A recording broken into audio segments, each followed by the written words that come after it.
Our today's column is India's Failed Pursuit of Pakistan's Isolation by famous writer and analyst Durdana Najam. In September 2016, standing before a rally in Kerala, Narendra Modi made a promise. India, he declared, would launch an all-out campaign to isolate Pakistan. It was the kind of thinking that plays well in a crowd, muscular, self-righteous, vengeful.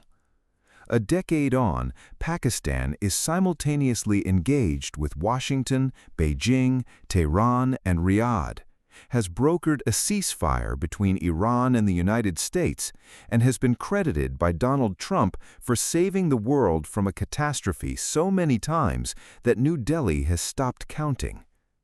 To understand how this happened, one has to make sense of the strategy. It was never simply about terrorism or surgical strikes or water treaties. Those were mere instruments. The objective was larger and more ideological: the delegitimization of Pakistan as a state, as an idea, and as the political expression of Muslim identity in South Asia. The Hindu-Vatva project that has governed India since 2014 has always carried a deep discomfort with Pakistan's very existence, rooted in the dream of an undivided Hindu homeland. It is telling, and actually rather significant, that RSS General Secretary Dattatreya Hosabale recently called for India to resume dialogue with Pakistan, a reflection of the fact that even the ideological establishment has quietly conceded that a decade of hostility has produced nothing worth keeping. What India built was a three-dimensional trap. Internationally, it took the terrorism label, globalized and weaponized after 9/11, and applied it to Pakistan. It traveled to every nook and corner of the world and walked into every forum with a single, relentless message: Pakistan manufactures terror, Pakistan exports instability, Pakistan is the problem. For years, this narrative worked. Regionally, India paralyzed SAARC by boycotting the 2016 summit, effectively putting South Asia's only meaningful forum of collective cooperation into a deep sleep from which it has not woken. The bus routes went silent, the cricket grounds emptied. Domestically, India's treatment of its own Muslim population, marked by demolished mosques, discriminatory legislation, and normalized communal hostility, drew its strength from the same Pakistan policy. The message, whether directed inward or outward, was identical. Muslim political identity is inherently suspect, inherently destabilizing, inherently a problem to be managed. And yet, for all its isolationist ambitions, India's strategy buckled under the weight of the world's own interests. When India launched military action following the Pagalham incident in 2025 without presenting evidence of Pakistan's involvement, the world refused to accept this oft-repeated script. Pakistan, holding its ground militarily, exhibited a diplomatic composure that won it what analysts now describe as the global battle of narratives. Then came the ceasefire, and with it, the image that crystallized everything: Trump over and over again claiming credit for brokering the peace. While Pakistan thanked him warmly for the intervention, India refused to give him the credit.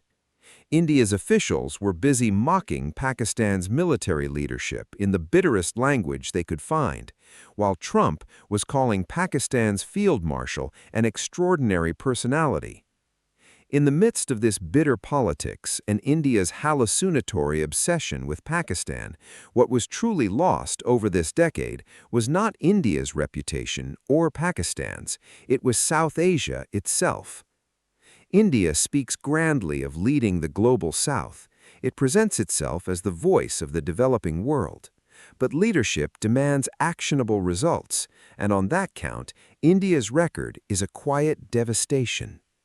While Southeast Asia built ASEAN into one of the great stories of regional transformation, enabling hundreds of millions of people to break free from the poverty trap through shared trade, open borders, and the patient diplomacy of former enemies learning to trust each other, South Asia remains the least economically integrated region on Earth. Intra-regional trade is negligible. The infrastructure of connection, roads, rail, energy grids, visa regimes that could have made this neighborhood prosperous simply does not exist, because one country decided that punishing its neighbor was worth more than building a future alongside it. No region has ever progressed through intimidation and the conflicts it breeds. Every region that has lifted itself since the Second World War has done so through integration, through choosing peace over conflict. India chose otherwise, and 1.9 billion people across South Asia are living with the consequences. Pakistan, meanwhile, has done something that its detractors confidently said it could not. It is engaging the Americans on minerals and regional security. It is deepening its partnership with China. Its ties with Gulf states are expanding at precisely the moment those states are reassessing their strategic alignments. Its relationship with Bangladesh has warmed considerably. It is being spoken of as a security provider, a country that major powers need at the table rather than wish away from it. Former Pakistani ambassador Masood Khan called it astute diplomacy, but it has also been something simpler. The proof that a nation of 240 million people, nuclear-armed, positioned at the crossroads of 3 continents, with roots deep in the Muslim world, cannot be wished away by the electoral arithmetic of another country's domestic politics. The tragedy of this decade is not, in the end, about winners or losers between Islamabad and New Delhi. The tragedy is the opportunity cost. The generation of Pakistanis and Indians who might have known each other, traded with each other, built things together, and did not, because the politics of one nation's ruling ideology required an enemy more urgently than it required a neighbor. The CBMs have been turned to rubble. The bridges of goodwill are down. And South Asia, a region that should by now be writing its own story of integration, as ASEAN did, as Europe did, ancient rivals choosing a shared future, is instead left standing in the wreckage of a promise made at a rally in Kerala. Modi promised the world an isolated Pakistan.